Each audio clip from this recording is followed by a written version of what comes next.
नमस्कार दोस्तों, हमारी आज की इस कहानी का नाम है दाग। अरे सुयस की माँ, पूरे मोहल्ले में आपके बेटे की चर्चा हो रही है क्या? आपको नहीं पता? मिज़राइन की बातें सुनकर सुयस की माँ ने कहा, क्या कह रही हो आप? मैं कुछ समझी नहीं। अरे बहन जी, बेटा सुयस और बैंक में उसके साथ काम करने वाली सरिता, जो कि विधवा है, प्रेम लीला की महक चारों ओर फैल रही है और इसकी गंध आपके घर तक नहीं आए हो ही नहीं सकता। क्या? मेरा सुयस? हाँ हाँ हाँ, आपके सुयस की बातें ही कर रही हूँ, मिज़राइन ने कहा।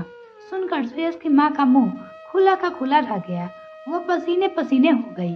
नहीं नहीं नहीं, मेरा सुयस ऐसा नहीं कर सकता। आपको गलतफहमी हो गई है।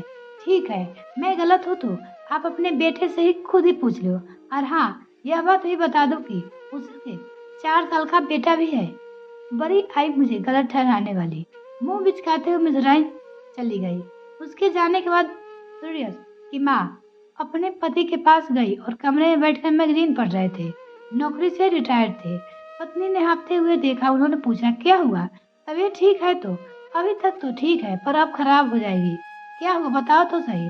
2 पल की खामोशी के बाद मिज़राइन की बातें बताई। अब क्या करे, नाक कटा दिया इसने मेरी बिरादरी में। चारों तरफ लोग हमारी ही चर्चा कर रहे हैं। मुंह दिखाने के काबिल नहीं छोड़ा। यह सब सुनने से पहले मैं मर क्यों नहीं गई? क्यों कमी थी हमने इसकी परवरिश में? अच्छा संस्कार ही दिया था और यह विधवा मेरे घर की बहू बनेगी? नहीं नहीं नहीं, मैं ऐसा बिल्कुल भी नहीं होने दूंगा। मैं अपने बेटे पर इसका दाग नहीं लगने दूंगी। आप ही बताइए सुरेश के पापा, हम कभी सपने ही नहीं सोचे थे कि हमारा बेटा ऐसा कदम उठाएगा और हमारे खानदान का ऐसे दाग लगाएगा जो कि अमिट है। सुरेश के पति पत्नी को समझाते हुए बोले, घबराओ नहीं, हम सुरेश से बात करेंगे। सरिता के पति एक गंभीर बीमारी के कारण मौत हो गई थी। पति के मरने के बाद उसकी नौकरी अनुपमा में हो गई थी। सरिता के सास ससुर भी बेटे की मौत के बाद सदमा बर्दाश्त नहीं कर पाए और वो भी इस दुनिया से चल गए। वह इन नन्हे से बच्चे के साथ अपना जीवन बसर कर रही थी। वह इतनी सुंदर थी कि मन चलते उसे पतिया कसने बाज नहीं आते थे। सुरेश उसके लिए सुरक्षा कवच था। सुरेश को उसके बहुत की सहानुभूति थी। धीरे धीरे वो सहानुभूति कब प्रेम का रूप ले लिया, सुयस को भी पता नहीं चला पाया। वो मन ही मन सरिता को चाहने लगा था। सरिता भी कभी इसका भान नहीं हुआ था कि सुयस से प्यार करने लगा है। वह इसे मिथ्या व्यवहार करती थी। कभी कभी दोनों साथ साथ लंच करने बाहर चले जाते थे। वैसे सरिता को भी सुयस का साथ अच्छा लगता था। एक दिन सुयस ने अपने प्यार का इजहार कर ही दिया। शादी की प्रस्तावना भी रखा। वह घबरा गई थी। नहीं, ऐसा नहीं हो सकता। मैं विधवा हूँ। नहीं, मैं सोच भी नहीं सकती।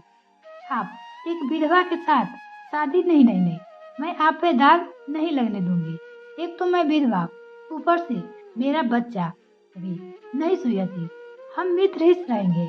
सुयस ने उसे झंझोर कर, दाग? कैसा दाग? क्या विधवा होना दाग है? विधवा होने पर क्या जीवन जीना छोड़ देना चाहिए? बोलो सरिता बोलो। मर्द तो ऐसे नहीं सोचता, जीवन के विराम नहीं देता। फिर तो औरत ही क्यों? तुम्हें जीवन जीना है सरिता, विधवा बनकर नहीं, मेरे जीवन संगनी बनकर। आप समझते नहीं सुयस, लोग क्या कहेंगे? लोग? कौन से लोग? क्या किसी ने आकर पूछा कि तुम कैसे जी रही हो? नहीं ना, तो फिर क्या? क्यों सरिता क्यों? खूब रोई थी उस दिन सरिता। फिर अपने को संभाला, हिम्मत करके सुयस के बातों में हामी भरी। धीरे धीरे बहुत लोग उनके प्यार के संबंध को जान गए। एक दिन सुयस उसके माँ पापा ने सरिता से प्रेम की बात छेड़ी।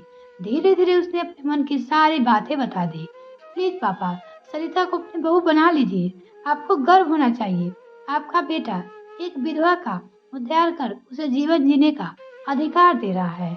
यदि शादी के बाद मेरी पत्नी मर जाती तो क्या आप मुझे यूं ही छोड़ देते जीने के लिए? नहीं ना, आप ही यही कहते हैं कि शादी कर ले बेटा, पूरी जिंदगी कैसे कटेगी।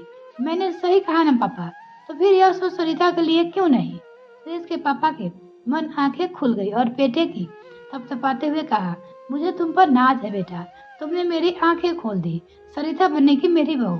समाज द्वारा बनाए गए दाग को तुम शादी करके उसे बेदाग कर दो बेटा। पापा की रजामंदी पाकर सुरेश खुशी से पापा से लिपट गया और मम्मी भी सुरेश को समझाने के बाद मान गई। कुछ दिनों बाद ही दोनों की शादी बड़ी धूमधाम से हो गई। मिलते हैं फिर नेक्स्ट फ्रेंड, तब तक के लिए bye. Thanks for watching this video. ये कहानी आपको कैसी लगी कमेंट सेक्शन में लिखना ना भूलें। तब तक के लिए धन्यवाद।